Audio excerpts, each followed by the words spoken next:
Hello, everybody. It is Wednesday in Pittsburgh, Pennsylvania. My name is Adam Bittner, Assistant Sports Editor for Multimedia at the Pittsburgh Post-Gazette, joined for our weekly Penn State chat by Joel Haas of the Post-Gazette and the Daily Collegian.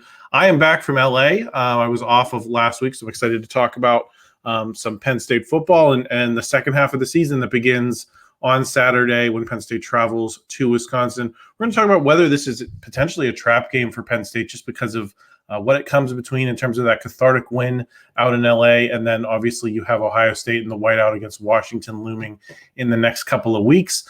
We're going to talk about Tyler Warren and what happens if teams start to try to take him away after his huge effort against the Trojans.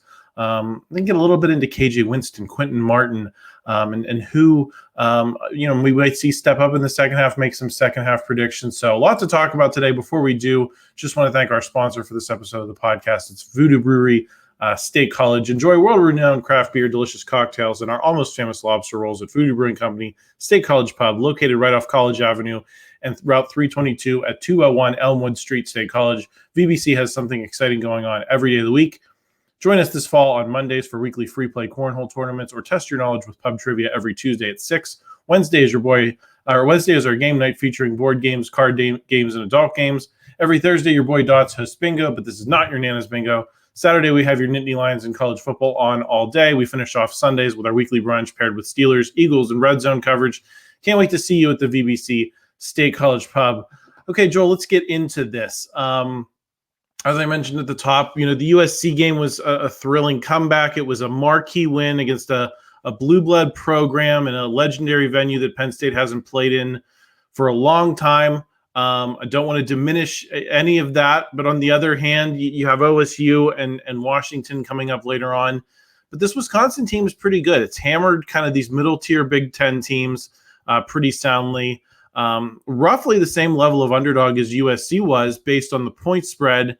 And it's playing, Penn State will be playing in what I'm considering a tougher environment of Camp Randall Stadium. So what's your level of concern about this game as kind of maybe a sneaky one in between some big ones? Yeah, no, this definitely could be, a potential upset watch game for Penn State. I think heading into the season, maybe this isn't one of those games that you circle as, maybe a trickier game or a potential loss. I think because of, what Wisconsin did last year with kind of underperforming compared to their standards and what we can typically expect from that team. And then the way they started this season with the loss to USC, which, we know that's still a pretty good loss. USC is obviously a very talented team. And then the blowout loss against Alabama, which, it's Alabama, which maybe doesn't mean as much in 2024 as it did the last few years. But nonetheless, that's, a blue blood program that they lost to. And then their quarterback, Tyler Van Dyke, goes down in that game against Alabama. And I think at that point they were sitting at 2-2, and people were kind of writing them off, due to losing their starting quarterback and things like that. And people weren't expecting them to do much this year. And all of a sudden they rattle off 3 straight wins, all in blowout fashion. I think they only gave up like 16 points combined over the last 3 weeks. So their defense has been a lot better. Their offense, you could argue has been better with Braden Locke than it was with Tyler Van Dyke. So it's kind of an intriguing team to me because if you look at just what they've done over the last 3 weeks, they've been one of the most dominant teams in the country. But obviously, the level of competition hasn't quite been there. So it'll be interesting to see what happens when they face Penn State. They also have the benefit of getting that game at home. And then, like you mentioned, Penn State coming into this one sandwiched in between USC and Ohio State. I think people kind of looked at this stretch at the beginning of the season as the make or break stretch for Penn State. And we all know, I mean, typically you would expect a team to be kind of at its best coming out of a bye week where you have an extra week of preparation, watching film, you get some guys back who are maybe, dealing with some bumps and bruises, as Franklin would say. But we also know, looking at his track record here in Penn State, they've kind of struggled coming out of the bye week. So, it's a potential trap game. And obviously there's a lot of attention on that Ohio State game, which, should be a top 5 game if both teams can take care of business this week. But I think there's some big expectations on Penn State here, and I was kind of surprised when I saw the point spread. I think it went down to 6.5. I think it opened a good amount higher than that, and it's been bet down to about 6.5. So Penn State is, Vegas thinks they're about a touchdown favorite, which felt a little low to me, but I can understand why. Just given kind of the circumstances. Again, the previous game, the next game after that, and then just having this one as a night game in Camp Randall Stadium with that environment, jump around, all that stuff. We know how hostile it can be. Some of the players were talking about kind of preparing for that, and obviously Wisconsin has been playing really well these last few weeks. They're kind of peaking at the right time. They're kind of playing hot, whereas Penn State is kind of coming off a bye week, and if Penn State comes out slow out of the bye week, they might be in trouble. Wisconsin's not a team you want to fall behind against just because of their play style and things like that. It can be hard to come back against them. So I definitely think there's a high potential for an upset here, a potential trap game. I wouldn't predict it at this point. I still think Penn State should be able to take care of business. I expect them to win this game, but I honestly wouldn't be surprised if Penn State lost this one. Yeah, and I'll ask this question, Joel, because when they went to LA, Woody Marks kind of tore them up. I think it was 111 yards on 20 carries. Stopping the run was difficult for them, and obviously this is a bread and butter type thing for Wisconsin. I think they're averaging 4.8 yards per carry as a team. Their lead back Walker's averaging 5.4. Is that going to be where this game is won and lost for Penn State? Is their ability to stop the run, the ability for those linebackers maybe to do a little bit better in run support? And if Penn State struggles, is that where this could become a game? Yeah, I think that's another really interesting area to look at, because Wisconsin started the season with Ches Malusi as their RB1, and he had to medically retire due to some issues, with health and concerns like that. And that was, kind of a big blow for Wisconsin, because he was expected to be one of their best guys. And then Tawee Walker, who was, started the season as a backup, kind of steps in as RB1 and has performed really well. Obviously, they've relied on him heavily. He's got already over 100 carries, and he wasn't the week one starter. So that's, obviously a bulk of the offense kind of runs through him. He's got 9 touchdowns too. I mean, that's a lot for, roughly midway through the season. Right. Yeah, no, he's got some really big numbers up there.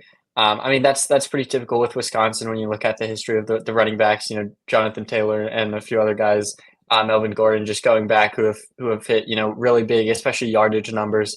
And a lot of that does, depend on their kind of play style and how they like to run the ball more. So obviously their running backs are always going to have, bigger numbers than the receivers. But yeah, I think that's kind of the game that's where the game could be decided.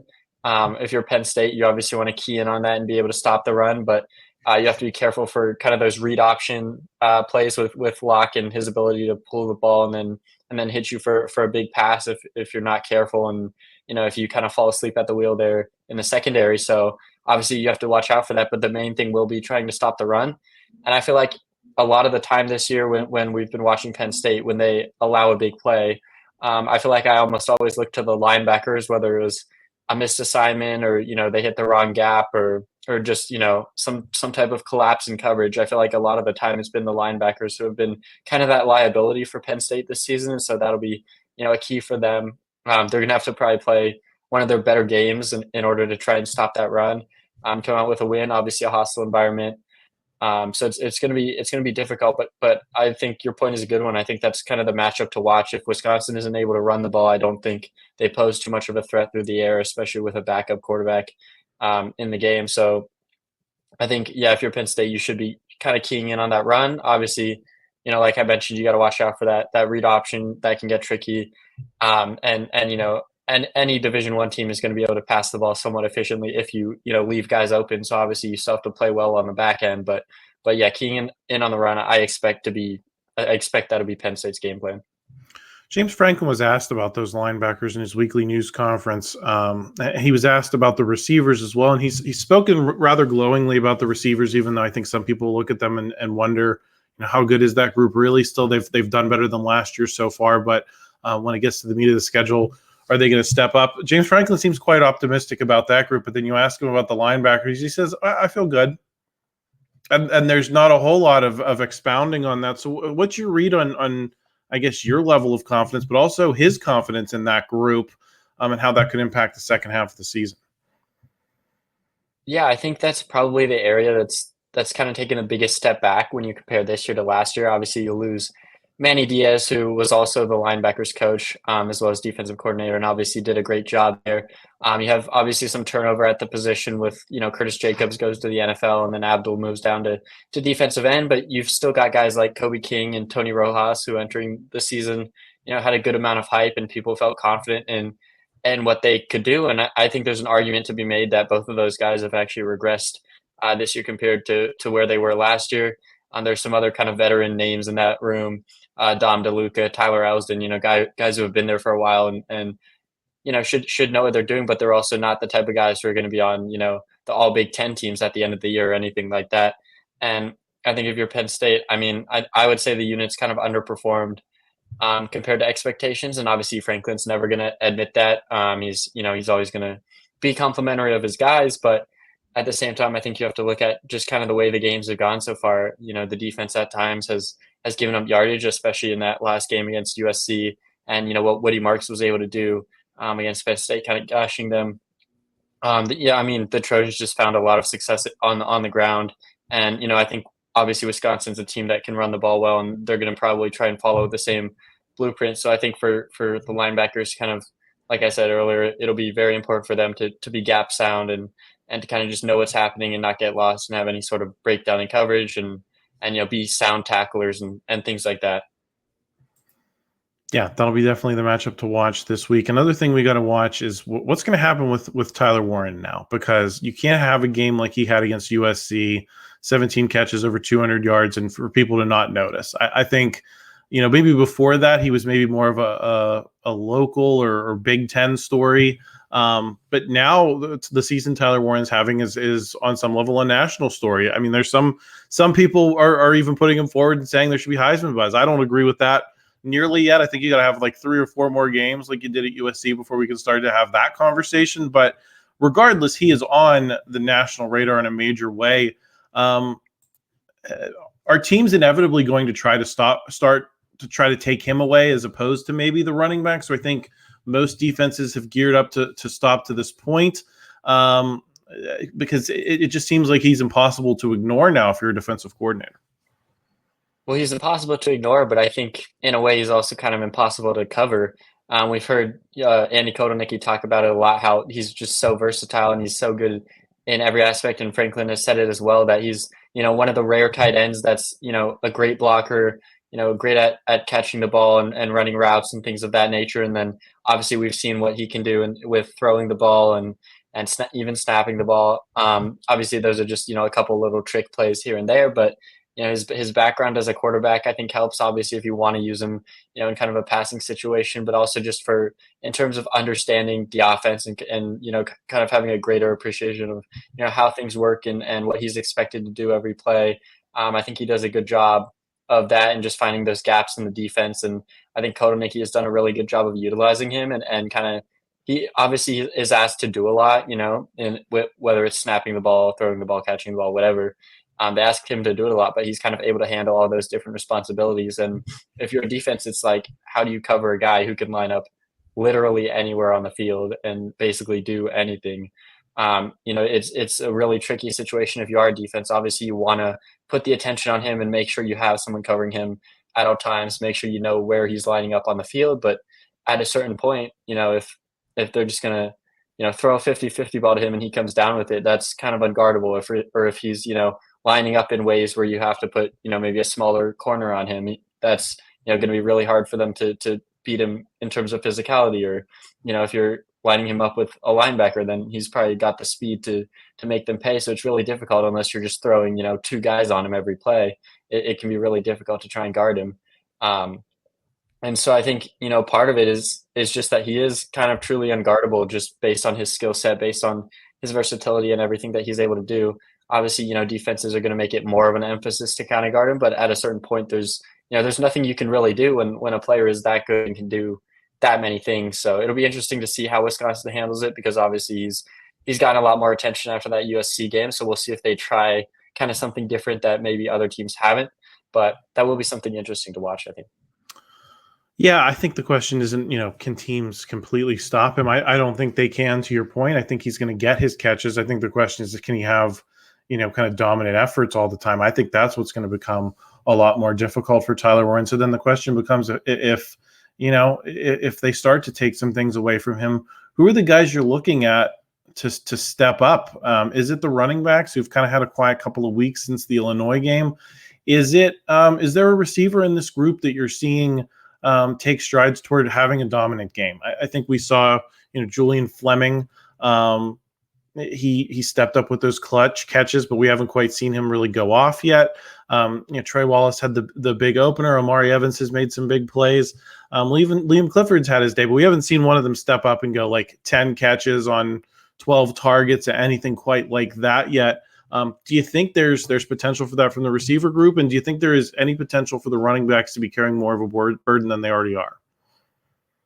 Yeah, definitely. I think if we're talking specifically this Wisconsin game, I think what surprised me when I was kind of looking into the stats was that they've been pretty bad against the run and pretty good against the pass. So I think if there's maybe a position group that has a chance to benefit against the Badgers specifically, I think it would be the running backs with Singleton and Allen. And like you mentioned, it's been a little bit of a slow couple of weeks here. Obviously, Singleton missed that one game or against UCLA and then came back against USC, but wasn't very effective on the ground, and Kaytron, didn't get much there.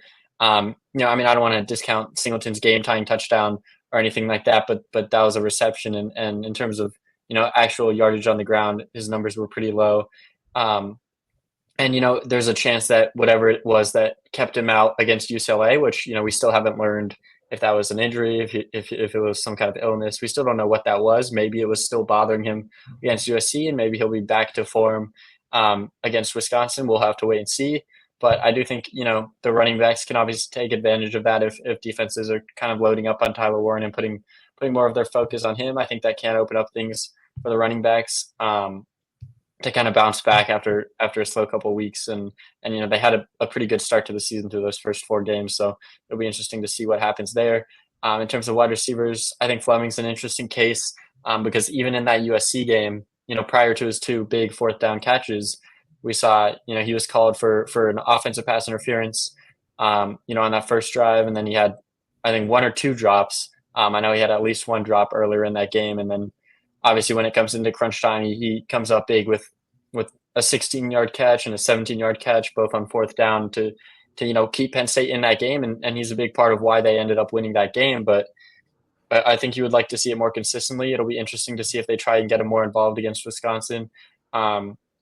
Just based on what he's done this season, I think he's like the 4th receiver in terms of targets, receptions, receiving yards, all that stuff statistically. And so I don't think defenses will be, putting too much emphasis on guarding him, but, potentially that gives him more opportunities if he's got, the 3rd best cornerback lined up on him, that, probably gives him more of an opportunity to kind of make a difference and make an impact and catch some balls. So it'll be interesting to see. I think he also just is getting more comfortable.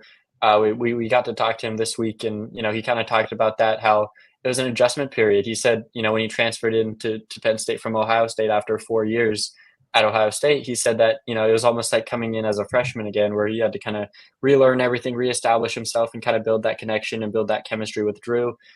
He said he felt like those 2 catches he had kind of proved himself in a way, and he hoped that would give Drew more confidence throwing to him, things like that. So potentially we'll see some more targets going his way. So I mean, he's definitely a guy that I would watch as a potential player who could put up some bigger numbers, especially in the second half of the season. Joel, Quinton Martin and KJ Winston both came up in James Franklin's weekly news conference this week. We'll start with Quinton Martin while we're still talking offense a little bit. It looks like he's going to burn his red shirt as kind of the unofficial number 3 running back in this offense. What kind of development is that for the program? A, in terms of his long-term outlook as a Nittany Lion, and B, having the experience to go into next season if you do lose Nick Singleton and Kaytron Allen to the NFL, as I think probably a lot of people expect, for him to have experience in these big games and these weighty moments, and not kind of come in completely green as a freshman next season or as a sophomore. Yeah. So Franklin, as always, was kind of wasn't very direct with his answer to that one, but he was asked about kind of where he saw Quinton Martin fitting in throughout the rest of the year. I believe Martin's played in 3 games now, and and the limit, for your red shirt is you can play 4 games in red shirt. If you play 5, you lose that red shirt ability. And so coming down the back half of the season, Franklin said he's got a yellow light. So he's given, a few players the green light to burn their red shirt, which basically means, they will burn the red shirt this season. And for Quinton Martin, he has a yellow light, which means he could potentially, burn his red shirt playing 2 more games this season. I expect that he will just because of, some of the other issues in that room with guys going down or transferring out or whatever it was. He's kind of been bumped up into that RB3 role. And, as good as Singleton and Allen have been, it's so important to have that third running back that can come in at times and do some different things. We saw him get involved in the passing game. I think that's probably one of his stronger attributes is his ability as a pass catcher. But, Quinton Martin's a guy who came in as very highly rated recruit. I think he was a higher 4-star, kind of on the borderline of that 5-star territory. So obviously he had, big expectations coming into the program, kind of following a long line of, highly touted recruits to come into that room. And I think it's going to be kind of hard to keep him, from playing in 2 more games this season, just, based on how things play out. I mean, if you're Penn State, you're looking at the remainder of the schedule and you're probably not going to have as many blowouts as you had in the first. In fact, you definitely won't have as many blowouts as you've had throughout the first half of the season. So he won't be getting any garbage time or things like that. But I think there are still situations where Penn State would like to have him involved. And it seems like he's the moment hasn't been too big for him in the limited action he's gotten. He's looked like he's been playing pretty well. And I think if you're Penn State, you're expecting at least one of Singleton or Kaytron to go to the NFL after this season, potentially both. And so you're kind of looking for that next man up. And I think Quinton Martin wants to make his case as that next guy who could be either, 1 or 2 heading into next year. Also, James Franklin also mentioned KJ Winston. He was asked, about what long-term means because he just likes to say long-term, but doesn't really give us a time frame. I mean, sometimes he'll say he's out for the season, for a long-term injury, which he notably did not say, but it also doesn't sound like he is going to be back anytime soon. And if we see him, it might not be until very late in the year. Maybe, if there's a playoff run, you're in December, January, potentially you could see him then. But it really seems like the meat of this, actual regular season schedule, his tone seemed to be that we're not going to be seeing KJ Winston. What kind of blow is that for right now? Well, yeah, that's huge. Obviously, given the talent that KJ has, and like you mentioned, James Franklin basically just kind of reiterated that he's out for long term, with no specification there. But I do think if he was out for the entire season, Franklin probably would have already said that. And so I think they're hoping that they can potentially get him back toward the end of the season, maybe for a postseason game or 2, which would be big because obviously those are going to be kind of massive games, and you love to have him back if you can. So I think they are expecting to have him back at some point, but to your point, I don't think it'll be anytime soon. I don't think he'll be back for Ohio State, which is kind of a big deal, because obviously the Buckeyes have a strong passing attack there. We know what their wide receiver room has produced the last few years, and some of the guys they've got in that room this year. Whether it's Jeremiah Smith, Emeka Egbuka, they've got a bunch of guys. Their tight ends get involved as well. And so obviously you need some help in that secondary, as much help as you can get. And for a Penn State defense that, against USC, which is probably the most comparable offense they've faced so far, USC was able to get a lot of yardage through the air. And so if you're Penn State, you're kind of looking at that, and you might be a little bit worried about what you have on the back end there. I think Ohio State has typically been, a pass first team. And so they're definitely going to test Penn State there. So without Kevin Winston Jr., that's a big blow. And I tend to believe that, Ohio State's going to have a good amount of success offensively. So if Penn State wants to win that game, it's probably going to have to be, in shootout fashion, kind of similar to USC. I think it'll be, dependent on what they can get offensively. Maybe something similar to that Oregon game where it's, somewhere in the 30s where, both teams are moving the ball well. I think that's Penn State's best opportunity to win at this point. And having KJ out obviously hurts, especially for that Ohio State game, which, again, we can't, guarantee he won't be back, but it sounds like he won't be based on what Franklin has said. So, yeah, just reading between the lines, that seems to be the guess. Quickly, Joel, let's do some second half predictions here. I have offensive and defensive MVP written down. Breakout player on each side of the ball, maybe someone who hasn't made huge contributions yet, but might have a chance to make a big impact on the second half. And then final record in postseason destination. I guess let's go with your offensive and defensive MVP first. We'll go a little quickly here because I got a couple other topics too. Okay. Yeah, I mean, offensive MVP, I would probably just go with Drew Allar, which, it's the quarterback. Obviously, he's going to play a big role in the offense. I would say his USC game, depending on what lens you're looking at it through, you could argue was either his best or worst game of the season. You can look at the 3 interceptions and say, that's the most of his career. But then you can look at his 390 passing yards and say, well, that's the best of his career. And I tend to think that, that what he showed in that game, the ability to come back, I think that kind of gets, a lot of weight off of his shoulders. I think that will take some of the stress off him, and it shows that, he can kind of win in that fashion, come from behind and perform in big games. Obviously, there were the interceptions, and, the first 2 were pretty bad throws. But I think if you're Aller, that game kind of showed, his potential, especially in the second half, what he can do. And, I think in the second half of the season, he'll really kind of build off that as more of a turning point into what he can be. I think he'll perform closer to kind of what people expected him to be like coming out of high school as a 5-star recruit. So I think he'll have a big second half. Defensively, there's probably a lot of different guys to go with here. And, I don't want to take someone who's already been good in the first half of the season, but I think a guy like, Jalen Kimber at cornerback could potentially have a big second half. He'll probably be asked to do a lot more. I don't know if his numbers were necessarily, great during the first half of the season, but I think he's a guy who's really getting comfortable after transferring in over the offseason. And I think he can really, he has an opportunity here against these Big Ten teams to really show what he can do. Obviously has a lot of SEC playing experience. So he's done it. He's competed against some pretty big time wide receivers, and I think he'll have a big second half. I'm going to go Nick Singleton on offense. I think, you think back to the Rose Bowl season, he had games that he absolutely took over on that run.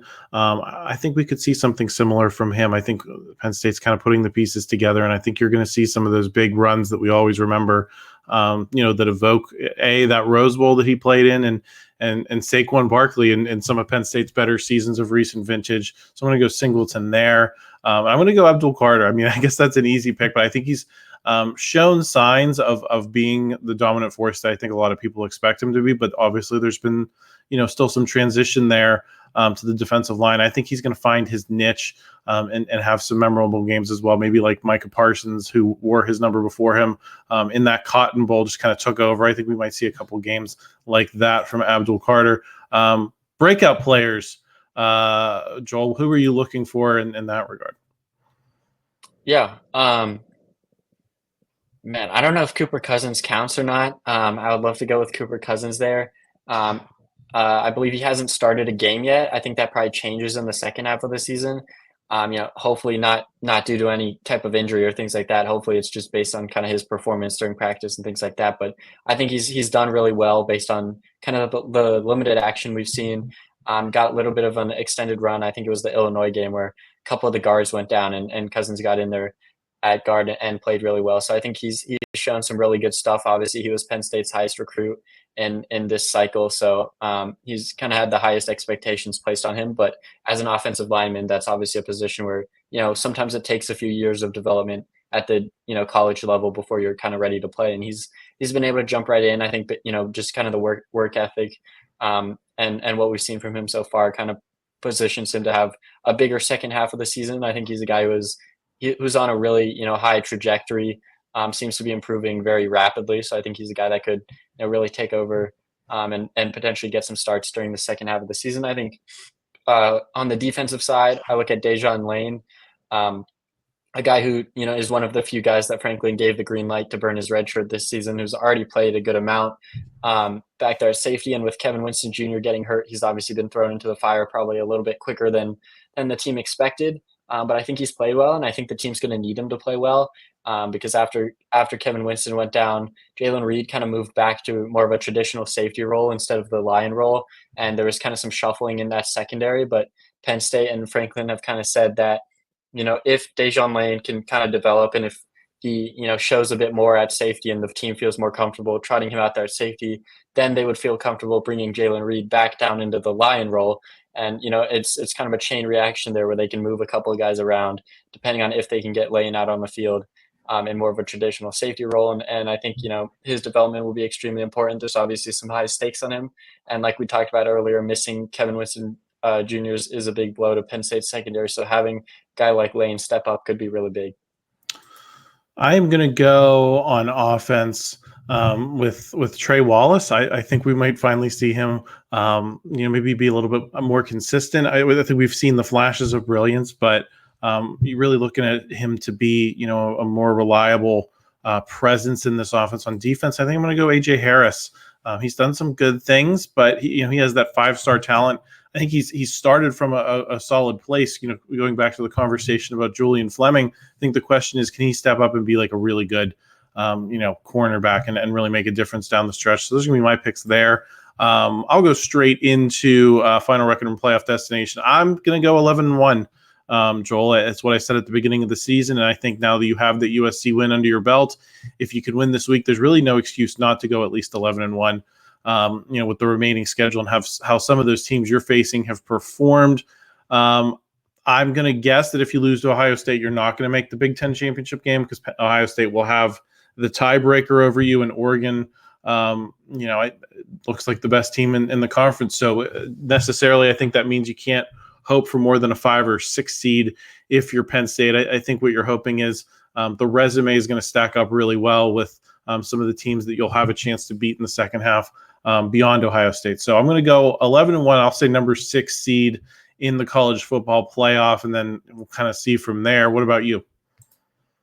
Yeah, at the beginning of the season, I think I said 10-2, and my expected losses were USC and Ohio State. Obviously, I got proven wrong on USC there, so I'm going to have to change my expectation. I think Penn State goes 11-1. I have to agree with you there. I think Ohio State is the one loss. You look at the remainder of the schedule. Realistically, it just comes down to, Ohio State. That's the game that matters. And, Penn State will never admit this. Franklin will never admit it because there's, 1-0, 1-0. Every team matters. Respect every opponent, blah, blah, blah. But realistically, we all know Ohio State's the big game. I don't think Penn State will be able to get it done because of just how talented that team is this year. On paper, you could argue Ohio State's the most talented team in the country. I know the game's in Beaver Stadium. I do think it'll be close, but I think Ohio State just has too much talent on both sides of the ball. Too many NFL draft picks, things like that. I also have Penn State finishing this season 11-1. Like you mentioned, they obviously can't get a top 4 spot because of those conference auto bids. So I probably have them in that 6 or 7 range. I'll say probably like number 7, something like that. So hosting a college football playoff game in Beaver Stadium, which, obviously would be pretty awesome. Joel, I'm going to get you out of here on this. How concerned? We've talked about Indiana a few weeks ago. We talked about Indiana and Rutgers as potential bid stealers in the Big Ten. Rutgers has faded, obviously, but Indiana has not. They're 7-0. I think they've got more conference games in than pretty much every other team, which is why they're on top of the Big Ten standings right now. Michigan has kind of faded, I think, as a threat to them on their schedule. I think you kind of look at them and you say the same thing you say about Penn State, was that they should be favored in every game other than the Ohio State game. And so they're a real threat, I think, Joel, to go 11-1. And how much of a concern is that to you in terms of, Penn State's playoff status if it goes 10-2? I think if Penn State goes 11-1, they're going to stay ahead of Indiana. I don't think there's any question. People think they're the more talented team, but if you drop a game to a Wisconsin, if you drop a game to a Washington in the second half of the season, then all of a sudden, I think you're kind of comparing those resumes a lot more closely, and I think Indiana probably wins out if they're 11-1 and Penn State's 10-2. Yeah, I think if you're Penn State, you just kind of have to take care of business. Obviously, you're not expected to beat Ohio State, and that's fine even if you drop that game. As long as you go 11-1, you should be okay getting in over Indiana just based on tiebreakers. But yeah, to your point, I think the Hoosiers have been kind of one of the top stories in college football just this year, just what they've been able to do in the first year under Kurt Cignetti and bringing in a bunch of transfers. A lot of those JMU guys came over with him, and then they bring in Curtis Rourke at quarterback, who's done a really good job of kind of picking up the system and playing well. Indiana's been impressive. Kind of the knock on them was that they haven't really played anyone so far, but then they played Nebraska, who's not a great team, but also kind of a borderline top 25 team, and they beat the brakes off Nebraska, which was a really impressive win. I was really interested to see how their offense would hold up against kind of a Big Ten defense, one of the tougher defenses it'll face. And they looked really good, put up whatever 56 points, something like that. I think that Indiana offense is legit. And it'll be interesting to see what they do the remainder of the season. Like you said, they've got Michigan still on the schedule. I think that's a big game. That'll probably tell us a lot, but I do think Indiana will probably be, a small favorite heading into that game. And then Ohio State, I obviously wouldn't pick Indiana to beat Ohio State, but I think at this point, the expectation is 11-1, which would be, I believe, the first time in program history. I don't think they've ever won more than 9 games. So it would be, a pretty incredible year for Indiana if they're able to pull that off. But again, in terms of actual threat to Penn State, I think as long as Penn State, wins the games it's supposed to, it shouldn't really have to worry about that. Yeah, I really think it is the 10-2 scenario, and then do things get a little mucky of if there's multiple, who's going to be the 4th team out of the Big Ten, and is there going to be a 5th team in the college football playoff? Those are the questions that will have to be answered. So stay tuned. We'll talk a lot more about that. We'll talk a lot more about the Nittany Lions. Joel will be back on Saturday night or Sunday morning, depending on who's available to break down the Wisconsin game. So make sure you're subscribed to the channel. We'll be back next Thursday as well, getting you ready for Penn State, Ohio State. So subscribe, like this video if you enjoyed it. Help us out with the YouTube algorithm. We always appreciate that, and we will talk to you all again real soon.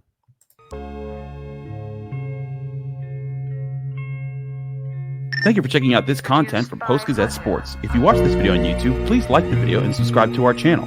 For all of the sports coverage the Post-Gazette has to offer, visit post-gazette.com.